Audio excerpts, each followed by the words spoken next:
Can you hear me now? Yeah, I can hear you now. Great. Mimi, I am really happy that you're here. Really, really, truly happy about you. Now, the first thing I want to know is, who is Mimi Dierker? Would you give me some background on who the heck you are? Well, most people know that I'm one of 8 kids, third from the top. I know you've got a picture of the family when my baby brother Ben was born. I was 15 at the time. Very German family, very workaholic. When I was 16, my father pulled me aside and said, "You're going to work. You're going to start out part-time, but you need to know, some people think full-time is 30 hours. No, full-time is 40 plus, and I've always done that." And you've put in a lot of work. You put in regular a lot more than 40 now, because you've done a number of jobs here. Let's see, what are some of the other jobs that you've done before you came here to Twin Lakes? Okay, I was in fast food for a little while. Then I went to Baker's Shoes, which is a shoe store where one of the things that they always did was dye shoes for proms and weddings and things like that. And I was comically known as the dye queen because they'd give me colors no one else had the patience to put up with.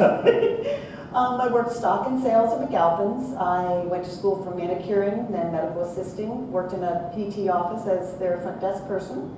I got my degree in massage therapy, and I'm here. I have one daughter. She'll be 21 in 4 weeks. My Lord, you have really been around, had a number of jobs that are fascinating.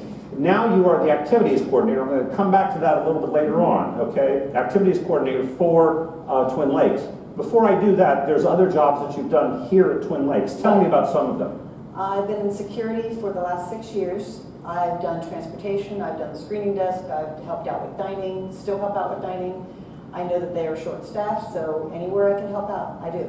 I think it's special because you've made efforts in the driving, was what reminded me. You've taken people to Armstrong Chapel on Sundays, yes, which is far beyond what most people would like to do. Yeah, many drivers for 2 hours to do that. Yeah. Yes, so that's really good. I think it's downright remarkable. I'm going to share with them, my audience right now, some of the pictures, some of the slides that I have about you that you've submitted. So if you'll give me a moment, I have to do this. And then I do this. And now we're going to go slideshow from the current slide. And there you are. Okay, Mimi, they can't see you, so you can look at the camera and tell about yourself. So this is Mimi, with and without glasses. I get to be goofy with doing activities, which is one of the things I really like because... So are you the Easter Bunny on the right hand side? Yeah, kind of, sort of. I'm not really the Easter Bunny. I'm like a fill-in. Okay. Tell me, the part that confused me for a while is you without glasses. Yeah. So you really need your glasses, is that right? I can see without them, but I can't read without them. Okay. Maybe you can see, there's that stone around your neck, and you've got it, having a number of stones, necklaces. Tell me about why that's important to you. That particular stone is called lepidolite. And lepidolite is supposed to help you with anxiety and depression. And me growing up with ADHD from a large family, having my brother right above me be my first bully, treating me like crud, you have to learn to know that you are important. There's things around the world that can help you. For me, I like the stones. It's fun, it's soothing for me, and I have a bunch of different stones. Just as a quick example, I took a bunch of stones from my bowl, put it in my pocket, wore it all day in my pocket. End of the day, took them out. Didn't feel any different. After 3 weeks, I was like, okay, I don't know if these are even doing anything. So I put them back in the bowl, didn't put them on, and I was like, okay, now wait, where'd that gray color come from? Because for whatever reason, it makes me feel better. So it's nothing, you don't have to worry about medication or side effects or anything like that. It's an all-natural thing because it came from the world that God gave us. I think it's remarkable because even now, they can't see you on screen. Even now, you have a stone on your neck. Yeah, same one. And that is just, and by the way, purple seems to be your color, is that right? Well, aqua is actually my favorite color, but after that it's purple, yes. All right, so we're going to go ahead and we're going to talk about your family a little bit more. This is your your home, isn't it? Yeah, that's a picture that someone had drawn up, an artist, but I couldn't tell you who. It sat in my father's bedroom for the last 50-something years. Unfortunately, we lost my dad in the June of 2020, but Mom's still around. My father had a bunch of things: Alzheimer's, Parkinson's, diabetes, dementia, Lewy body dementia, poor circulation, gout, and I took some time off to care for him. But he made it to 82 years old, which is wonderful. My mom's now in the Kenwood, and she's doing okay, but she's got vascular dementia. But tell me about your house here. This is something that surprised the daylights out of me, because when I was researching, I found out you graduated from Indian Hill High School. This house is in Indian Hill? Yeah. Tell me about it. It's very modest. I expected a mansion. No, that's the problem. When people say, where do you go to high school? I usually say Indian Hill, unfortunately, because we were teased because we had so many kids, we didn't have things that the other kids had. We didn't have Maseratis or BMWs or Mercedes. We had an old 75 estate wagon. It was easily 10, 12 years old when I got it. So we got teased for being the poor kids. In this house, my father finished off the basement. So half of it was utility and the other half was a finished basement. So we had 2 bedrooms in the basement with a bathroom for the boys. And then we bumped out the attic, and you can't see it in this picture, but now it has a little like block on the top in the middle. It looks like a rectangle from where the ceiling was bumped out, and that's where the girls were. So it went from a 3-bedroom, 2-bath house to a 5-bedroom, no, 7-bedroom, 3-bath house. It sounds like your father was pretty much a handyman. He could do most anything. No, he was a painting contractor. Okay. He took the business over from my grandfather. I've got a picture of him and his wife in the next slide. I'd like to talk about him a little bit further. First, start with the one on the left. That's your father and mom? Yeah, that's one of the better pictures of my mom and dad. Just a normal picture, not like fancy or anything. On the right is one of my favorite family photos. I have my sister Wendy, who is an audiologist with a doctorate and a master's. Are you on the upper left? Yes, please describe it. This is, I'm going in birth order. Okay. Okay, so Wendy is working in a hospital in Texas, or Scottsdale, Arizona right now as an audiologist. My brother, Randy, was the one that gave me the name Mimi because he couldn't say Miriam, he had a stuttering problem. Okay. So he was that bully, but now we have a wonderful relationship. It just took about 38 years before we got to that point. So Randy is a psychologist and works with the vets in Chillicothe and has a farm in Hillsborough. His farm is called Spring Hill, and they have cows, they have chickens, whenever the coyotes don't get them, dog, a couple cats, quite a few cats actually. Then there's me. Then to the right of me is my brother Matt. He is a internal medicine doctor working in Kentucky at St. Elizabeth and St. Luke. Then there's Corey. She is to the right of Matt. She is a drug representative working in Scottsdale, Arizona. Then below her, directly underneath Matt, is Tommy. Tommy is a dermatologist and works in New Albany, Ohio. He wanted to have a practice that was all his own and not get any help from anybody. He's always been very, very independent. Okay, on my father's lap is Annie. She is my youngest sister, and she was a drug rep in Scottsdale, Arizona. She is now a stay-at-home mom because she has a terminally ill child. Scarlett has SMA, which is spinal muscular atrophy type 1. Let me talk about her in just a little bit, because Yeah. I think that's fascinating. Go ahead and tell me about the person on the lap. The person on my mom's lap is my baby brother, Ben. When mom was 42, she and dad went on a second honeymoon to Hawaii, came back, and she had me help her with the card. And initially, the card said, wow, did we have fun in Hawaii? Baby due late September. Which was great, but I said, you should have said boy, because if it went in order, it'd be a boy. Maybe I was psychic and knew it was going to be a boy. Okay, we're going to go up to a more recent picture. This is, first of all, where are you in this picture? I'm in the bottom, in the aqua, bottom right next to Ben. When mom had him, she had 6 others, so she essentially gave him to me and said, here, you take care of him. He's the one with the dog. He's the one with the dog. That's Billy. The dog's name is Billy. Billy is Matt's dog. In this picture, it's Randy, Matt, Dad, Mom, Corey, Annie, Wendy, and then it's Tommy, Ben, and I on the bottom. What a neat family. I want to move to a couple pictures of you with your father that you gave me. I think these tell a He story. was my buddy. The picture on the right, I was about 5 years old, and I was at the first wedding of my cousin Barb.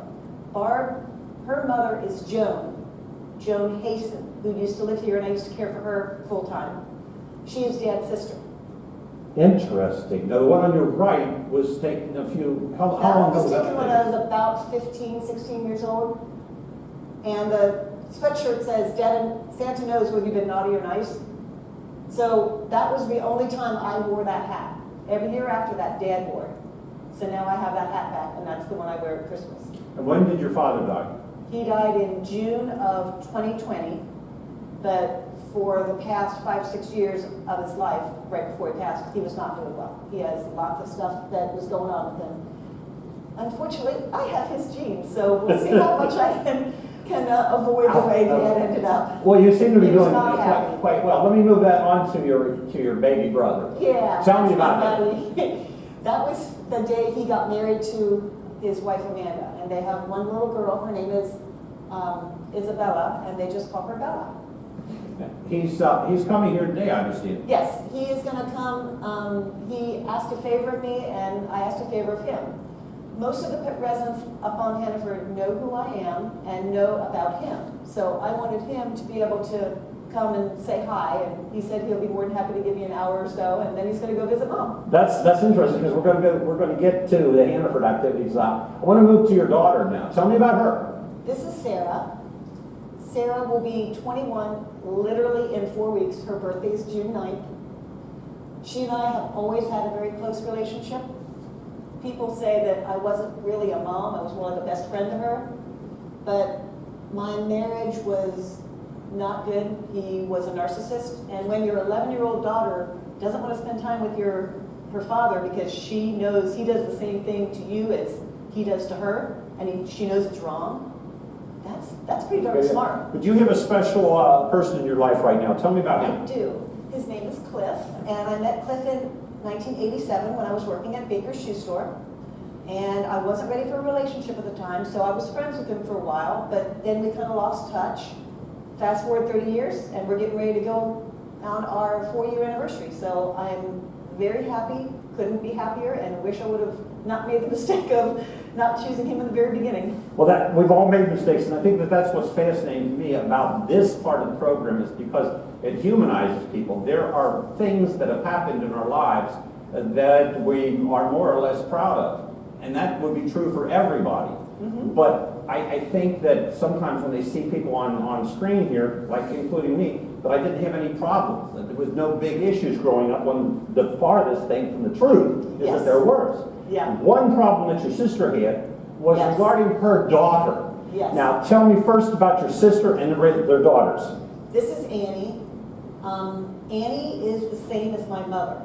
My sister Annie is not, she's very, very thin. Part of that comes from stress, I'm sure, but she is the most loving person you could ever meet. She's got a heart as big as an elephant. When she and her husband, Ryan, had Scarlett, they found out 11 days after she was born that she had SMA. They were in Scottsdale, Arizona. Say that again. When she was 11 No. days old. SMA. SMA, spinal muscular atrophy. Spinal muscular atrophy. Okay. It's also called Lou Gehrig's disease. It's a juvenile form of Lou Gehrig's disease. I see. Okay, but because it's juvenile, they call it SMA, so that there's a differentiation. Now she's kind of a miracle child. She is. 85% of children that are born with SMA die before they're 9 months old. And in Scottsdale, Arizona, they didn't have the funds or the support that they have here in Ohio. So she came back to Ohio. They found a little ranch house in Madera, gutted the whole thing, made it Scarlet-proof, rebuilt it. I mean, they have the walls, but they rebuilt all the inside, so everything was as fresh and clean as possible. Scarlett has a feeding tube and a ventilator. If she were to take a picture like that one, she's laying down, so it's fine. But if you want to have a picture with her sitting up, you have to time it, and she can only sit up about 5 seconds before, even with the ventilator, she can't breathe. So she's still alive, though, right? She is still with us. She is going to be 12 in June, I believe it's June. But she has outlived so many of the borders, so many of the problems, struggles that she's gone through. Annie has been there for her 24/7. She has nursing, but it's not 24/7. So Andy really can't have a job other than Scarlett, and she would be just like me, afraid to leave the child because you don't know what's going to happen. So Andy might leave an hour or so at a time, but she doesn't go very far. She's always next to her phone, and she always comes back real quick because you never know what's going to happen. Anything, a common cold could kill her. You know, you apparently come from a very caring family with eight children? Yes. Holy cow. And you Mom had 4, and then she said, Don, I want more babies. So she had 4 others because there's a gap between Matt and Corey of 6 years. But your family is also extends to your dog, so tell me Yes. about them. The poster that has been floating around has a picture of Zeke, the dog on the top, when he was maybe 8 to 10 weeks old. This one I took just last week so you can see how big he actually is. He's not the breed we were told he was. We were told he was healthy, he wasn't. So he is not a cane Corso Bulldog. He is 37.5% Staffordshire Terrier, 25% Guardian Hound Terrier, 25% Chihuahua, 12.5% Pomeranian. So he's mostly Staffordshire, but he's a Staffordshire mix. He is about the size of a Corgi with the pit bull coloring. He's wonderful, very loving, very sweet, but he's a brick with feet, so he likes to jump on you. All right, we're going to switch gears now. I have this graphic that I had. This is assisted living, so I'm going to talk about assisted living. I'm going to bring you up on the screen in just a moment. But people who are studying this screen, you can see helper, doctor, senior health, nursing, meals assistance, elderly medical, and so forth. These are all aspects of assisted living. So what I'm going to do right now is I'm going to bring this up on the screen. I want to talk about your experiences as activities coordinator for assisted living. Then give me a moment. This involves a couple tricks here. And we should be up on there anytime. There we are again. So thanks again. So what the heck do you do here at Twin Lakes, most especially in assisted living? Well, I grew up pretty much without knowing my grandparents at all. So now the assisted living people are my grandparents, in addition to all the independent people that became my grandparents while I was working in security. But up on Hannaford, we do anything that the residents want to do. We have smoothie day, we have bingo, we have movies. I incorporated Domino's. So I want to get to all that in a little bit because I've got some good graphics on that. You sometimes do unusual jobs like bus driving and helping on the dining room. Yeah. And you've been here for how many years? 6 years. 6 years. That Just is over remarkable. 6 years. Now, who's your immediate supervisor? What? That would be Wendy Brown. She's the director of nursing. I love her. She is wonderful. There are supervisors in your life that know their job and do their job well. Not just the work they have to do, but dealing with the other people and the other conflicts that might happen. And she is wonderful with that. I can go to her without any hesitation, and I always go to her if I have a new idea or do something I want to try, because I always want to get her feedback before I do anything. But and so you do a lot of coordination with others here. right, I coordinate with her, I coordinate with the residents on what they want to do. Some people want to do things, some people don't. They have the independence to come out and do activities if they want. I will always encourage them because I want them to do fun things, but some people choose to stay in their apartment, and that's fine too. I just don't want them to miss out because we might have something going on that they didn't realize we had going on, and they might have a whole lot of fun with it. That's what happened with Domino's, and now we can't get enough of it. Tell me about that, without telling me who is there. Tell me about the kinds of people who are in assisted living. Are these people like in nursing care or something, or what? No, it's not quite nursing care. Some of them need more care than others. Some residents are there essentially to rehab, and then they go back to their independent living. That sometimes someone just needs a little extra help, maybe with dressing or bathing or something along that line, something light like that, because they just need a little help physically. They may not be at the top of where they should be, so they just need a little help. Other people, as they get older, might need more help. And if they get to a point where they need true nursing care, then they would probably be transferred down to Shepherd if they needed that amount of skilled care. We have also, people should know that there are 2 units at Twin Lakes that are locked units. Yes, then that's because the people who live in them might wander. wander. Yes, Okay, that would and you be do Leonard need and your pass to get into them. Right. But they could leave anytime they ask. Isn't that the case? Yeah, if they wanted to. So they if their could. relatives So if a come- resident comes in, says, I want to take mom out to lunch, that's fine. Just have to let us know so that we don't worry about where that particular resident is. Now, just so people understand, Leonard Court is our memory care unit. Correct. It's new to Twin Lakes as of about a year or so ago. And one of our original units, Walden, is full-scale nursing care. Correct. We also have a rehab unit called Shepherd. Shepherd Court, and that is not a locked unit, but No. it's for people who need special care, but it's also for people who are getting rehab from other places, like Correct. from surgery and things like that. And there is an age limit for rehab, that type thing. Okay, now tell me, is it fun living up in Hanover? I do kind of live in Hannaford, you're right. I love it. Everyone there is understanding of everyone else, that they may be able to do something someone else may not, but it is not judgmental at all. Everyone is very accepting of everyone else and appreciative of whatever help is given. Whenever I do activities, if any of the residents want to help out with something, let's say I'm having a party of some kind, they want to come in and help, I'm more than willing. I will always welcome assistance, because then they get more involved. I think that's a key, and I think that's very important. And I've come there frequently on Thursdays, and we go out to lunch. We'll Yes. talk about some of those activities a little bit further.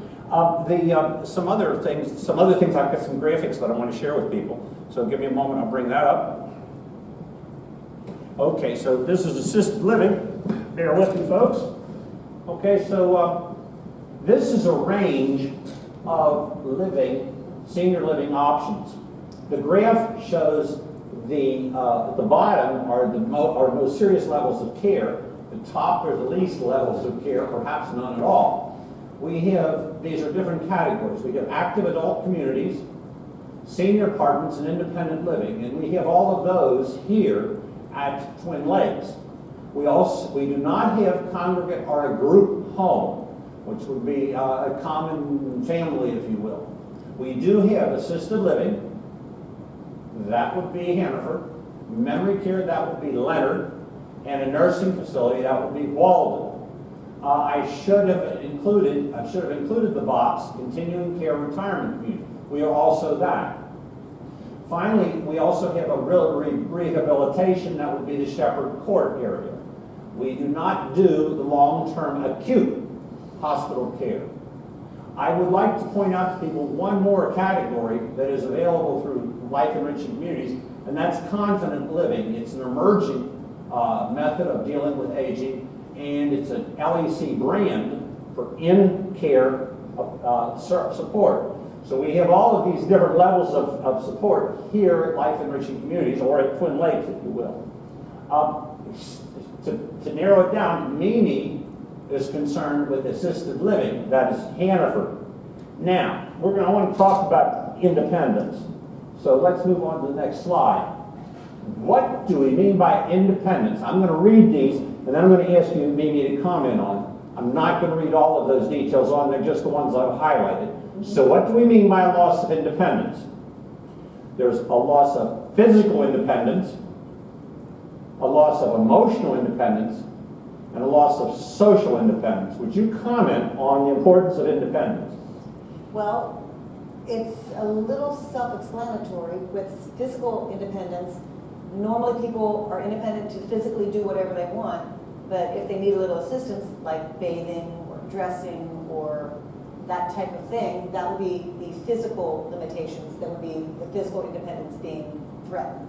And I think that that's what most people think of when they think of a loss of independence. They're Yeah. in a wheelchair, they need a walker. Right. And if they can't physically move. But I do want to comment on the other two areas of independence, emotional independence. So tell me what that is, because that's harder to nail down. In my opinion, emotional independence is the feelings of being alone or unwanted or unappreciated. If we can get the residents to engage more, they can, in my opinion, be happier, because they will be able to enjoy more things that maybe they haven't enjoyed for a while because maybe they haven't thought they were able to because of maybe a physical situation. And because of COVID, we've got social problems because we haven't been out doing social stuff, and that's where the social independence is threatened. I find that is the most interesting because, as they say in the comment here, depression often goes undiagnosed in elderly people. Mm-hmm. And that, I've seen that. Even in independent living, I've seen that here. People get depressed. And So it's, that's why you have to your try world to closes in and you need some kind of emotional support. Right. The social independence, I think your observation of COVID and what it has done to keep us from getting out, and I'm not talking just about assisted living, I'm talking about all of us to get out. So those kinds of independence are absolutely crucial, and I think it's helpful if we all, you, me, and all the people here at Twin Lakes, recognize that we need all of these things. I completely agree. And the emotional independence, we want to be independent. We want to know that we can do it on our own. And knowing that in certain ways some of us can't is really, really a big reason why people would be depressed. I can well understand that. You feel like you lost yourself. Mm-hmm. So I want to move to this slide. For people, how do you begin to address a loss of independence? So the first, this is for all of us, okay? It's not just for Hannaford, although it might be special for Hannaford. Understanding that your feelings are valid and let go of the guilt. Letting go of the guilt is the biggest challenge everyone has, because I grew up ADHD, and I've always had guilt because people would say, well, you did that wrong. Well, I feel bad because I did it wrong, and then I feel guilty that I didn't perform the way my father or mother or teacher wanted me to. So then you have all these things, these guilt feelings. That is the hardest thing, because I wish I would have done better. Yeah, and so then you have this guilt. That it's something, cloud over when I see people in Hannaford or even in any area, they feel like, gee, I should have done something differently, so I wouldn't be feeling guilt. And that's a biggie. It is. So don't be afraid to ask for help. Please comment on that. These people always ask for help, though, don't they? Most people do. Some people are very independent and just want to stay in their apartment, and they just say, leave me alone. I've come over to each of the residents if they haven't picked up their schedule for the week from their mailbox. And I have certain residents that say, don't even bring it in here. I'm not going to go out. I'm staying right here. And it makes me feel sad because I feel like, okay, I'm trying to give them some help, trying to make them feel happier, have a little fuller of a life rather than having them stay in their apartment. But if that's where they're happy, that's where they're secure, I'm not going to push. So, to try to listen to advice, that I get that. I feel that. Gently encourage. If they choose not to, they can choose that. There are some residents that just never leave their apartment, and that's fine. But I'm still going to ask, are you sure you don't want to come out and do this or do that? Because it might be fun. And some people might say, well, okay, you and Nick are going to go out to McAllister's Cafe. I've heard that's a great place. Maybe I'll go this time. Mm-hmm. Sometimes they don't even acknowledge. Yeah. And you just have to do what you can. And you have to be honest with people. You can't be condescending. No, and never. You have like I said, I treat them as if they're my own grandparent.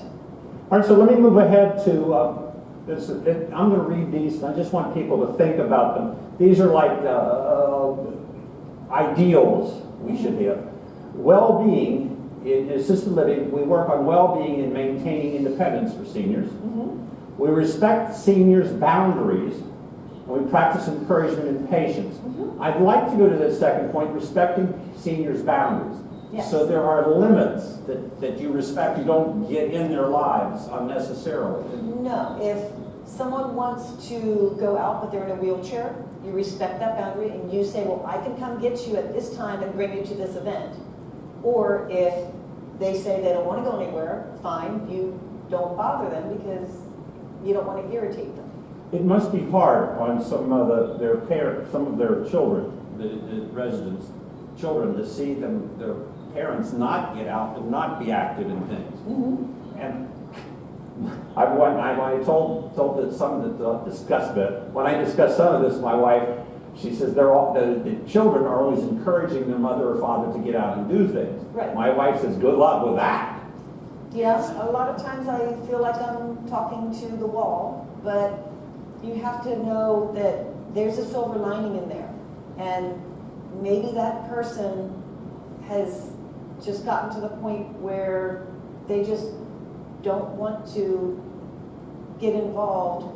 Maybe because they have been hurt in the past, maybe because they know that they're physically not as limber as they once were, and they don't want someone else to see them having trouble walking or having trouble getting up from a chair, those kind of things. So you have to respect those boundaries, and you have to be understanding about what someone can and can't do. I'm never going to push someone to do something they can't do, but I will encourage them, would you like to come out? I'm not going to take them by the arm and make them come out. I want to go to what the heck an activities director does or coordinator. Would you read this for everybody else? Sometimes Called lifestyle or engagement directors, these leaders are responsible for activities, events, trips, and other social opportunities throughout the community. Candidates for this position must be flexible, creative, and experts at event planning. What do you think? Are you all of those things? I don't think I'm an expert at event planning, but I try to make it fun. And I try to be as flexible and creative as possible.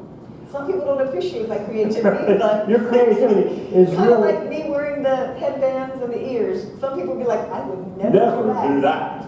Heck, I do that out in public because it might brighten someone's day. Yes. That's the whole reason. Crazy. If I can brighten a resident's day, it might make me look goofy. I don't care. If it puts a smile on their face, mission accomplished.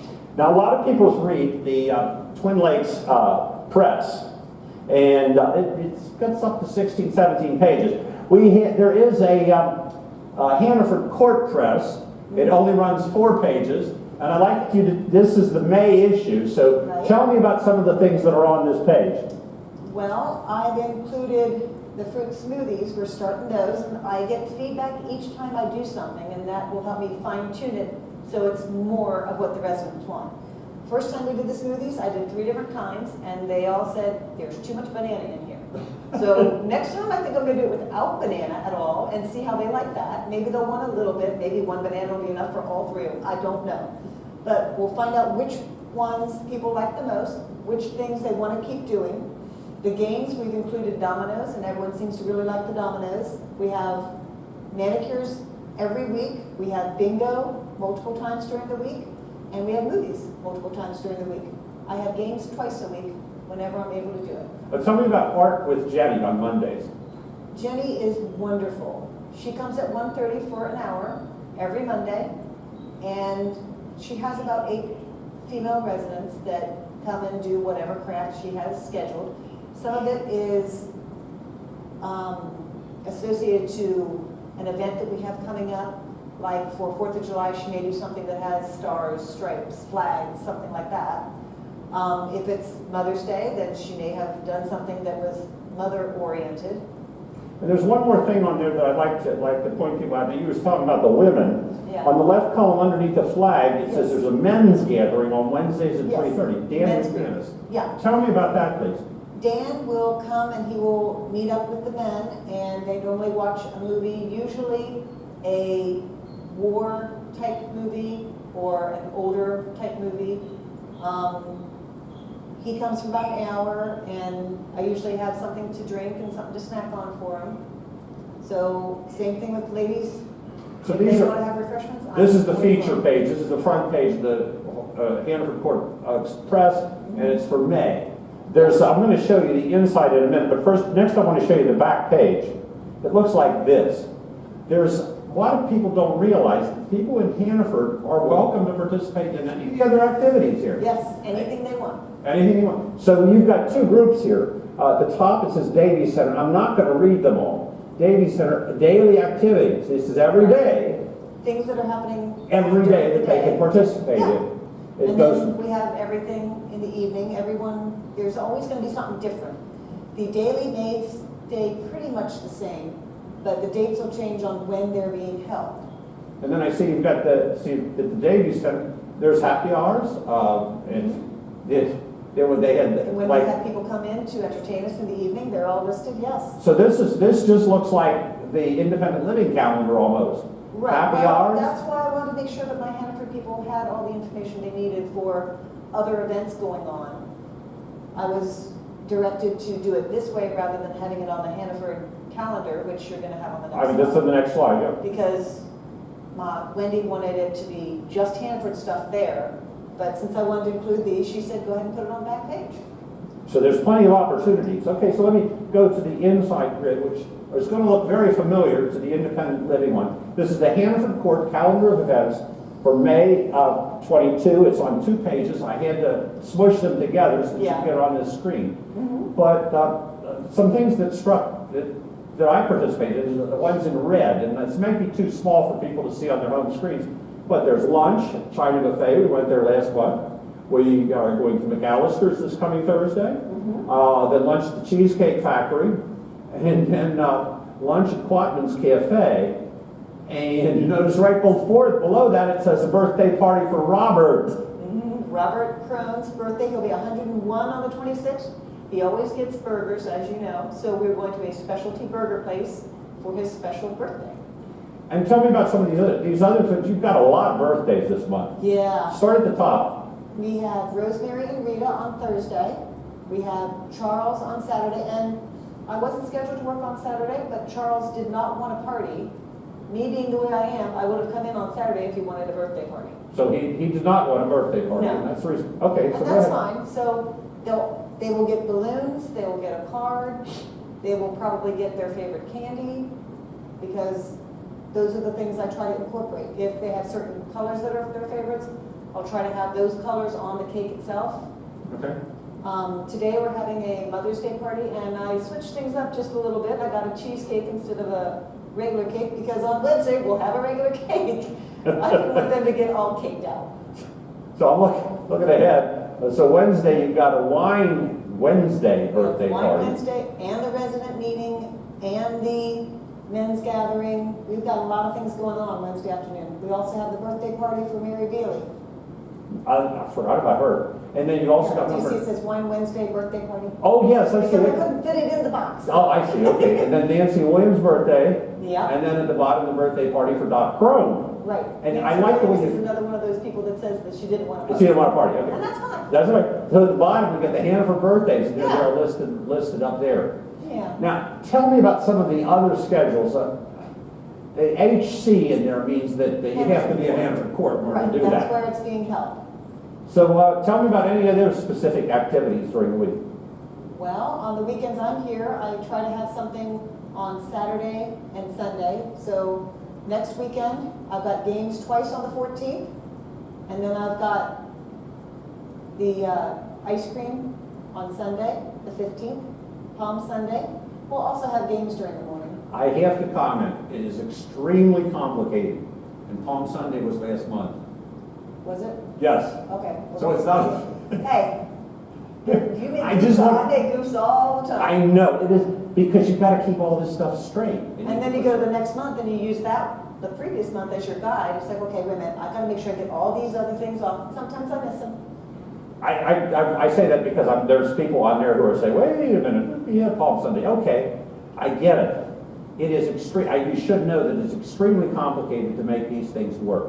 And even in independent living, we have, as large as the Hannaford Press, pardon me, as the Twin Lakes Press is, it's complicated. We do have some proofreaders to help with that, but even there's mistakes.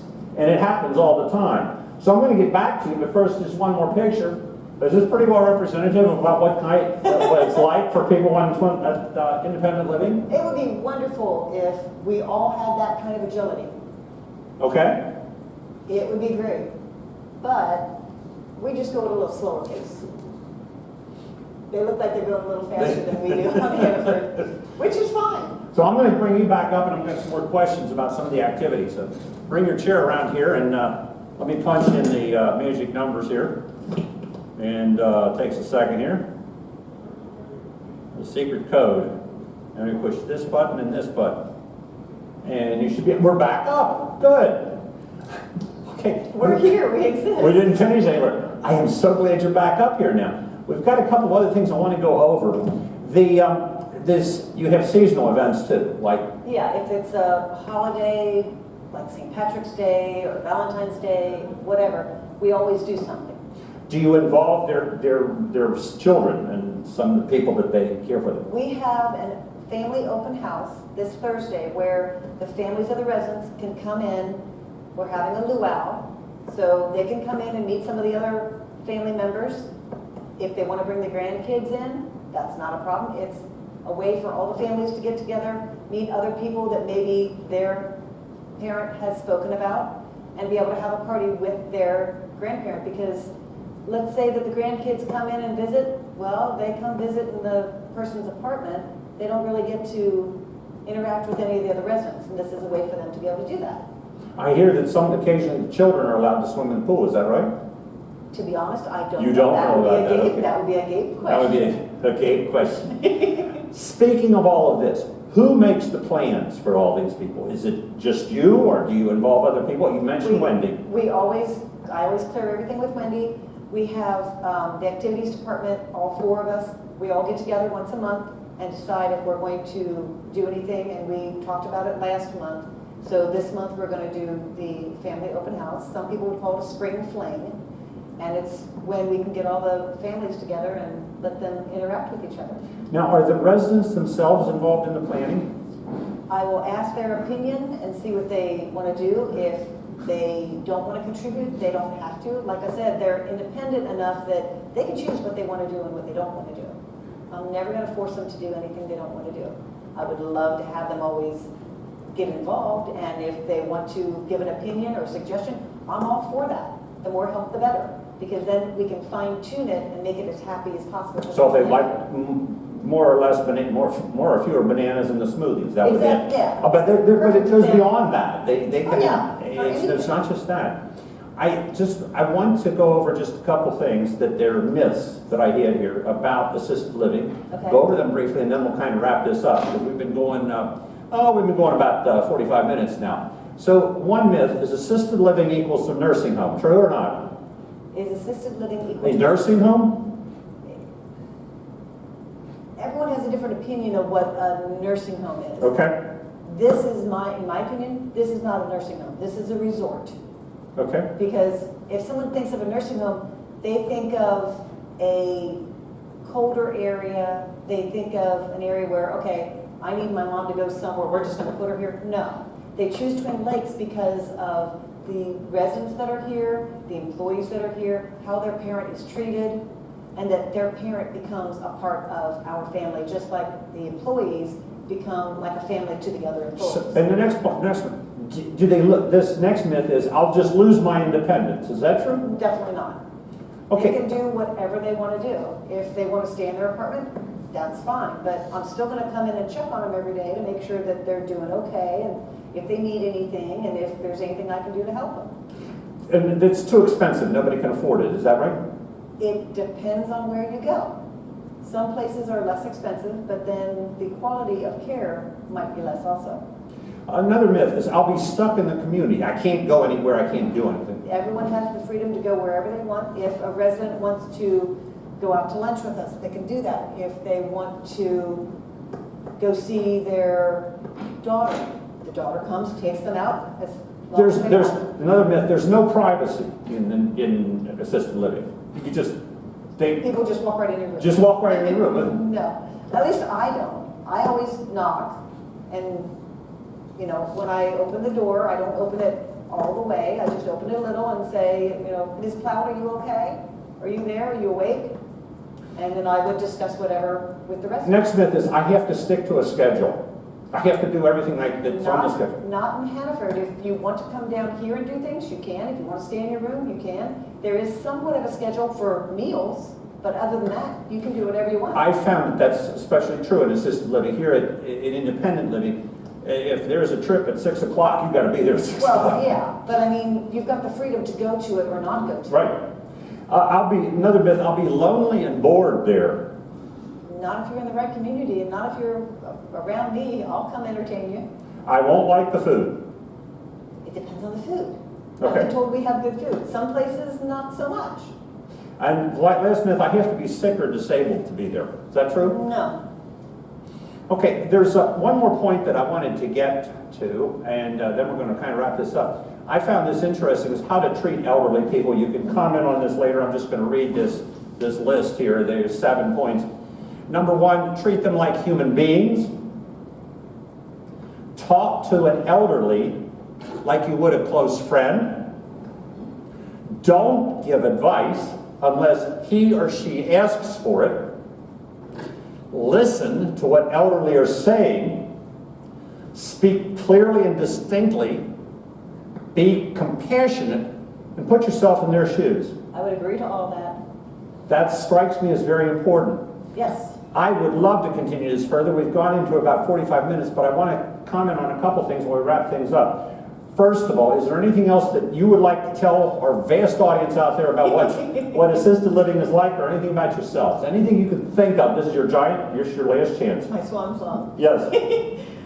Anything anyone wants to know about me, all you have to do is ask. I'm pretty much an open book.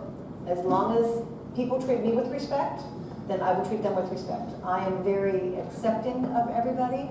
I try to treat everybody as a friend. I try to give 110 and go above and beyond so that the residents know that I'm here for them, that I want to be here because I want to be a friend to them and care for them in whatever capacity they need. Can I wrap this up by saying, Mimi, you are incredible. Number 1, you're very active. You can call it ADHD if you want. I don't particularly care. Number 2, your enthusiasm is infectious. And number 3, your creativity in what you do and your attitudes toward people is really, really remarkable. And I hope you continue to do that. I have to leave right now, and we're going to be cutting out. So first, let's wave goodbye to the audience. Wave goodbye, everybody. And second, there's more shows coming up, but before we do that, I have to cut them off. And this is the one thing that's kind of cool about this. You just make them all go away. They all disappear. And there's one thing you can do here on television they can't do anywhere else. So I'm going to let you send them away. And we've said goodbye. So you push the button that says stop streaming and they'll disappear. I'm going to count down from 5 and you push the button marked streaming. So 5, 4, 3, 2, 1, 0. Bye.